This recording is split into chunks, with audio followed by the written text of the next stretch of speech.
Assalamu alaikum everyone. Hope you are well and doing great with my channel. আজকের এই ভিডিওতে আমি আপনাদের সাথে শেয়ার করব একটি অ্যাডভান্স ইংলিশ স্ট্রাকচার। সো ভিডিওটি না টেনে শেষ অবধি দেখুন। আমি তাকে পড়তে দেখেছিলাম। আমি তাকে খেতে দেখেছিলাম। আমি তাকে যেতে দেখেছিলাম। আমি তাকে ঘুমাতে দেখেছিলাম। এই প্রতিটা বাক্যে যে জিনিসটা কমন আমরা দেখতে পাচ্ছি সেটা হলো তে দেখেছিলাম।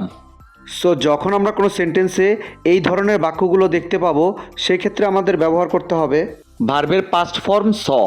এই টাইপের বাক্যগুলোকে ইংলিশে বলতে হলে সেন্টেন্স স্ট্রাকচারটি হবে subject plus S plus object plus verb plus ING.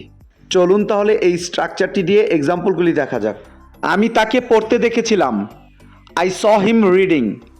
I saw him reading. আমি তাকে খেতে দেখেছিলাম। I saw him eating.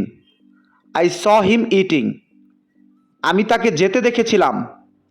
I saw him going. I saw him going. আমি তাকে ঘুমাতে দেখেছিলাম। I saw him sleeping. I saw him sleeping. I hope এই স্ট্রাকচারটা আপনারা ভালোভাবে বুঝতে পেরেছেন। Now it's your turn. আমি তাকে খেলতে দেখেছিলাম। আমি তাকে খেলতে দেখেছিলাম। এই বাক্যটি ইংলিশে কী হবে আপনারা কমেন্টে লিখে জানাবেন।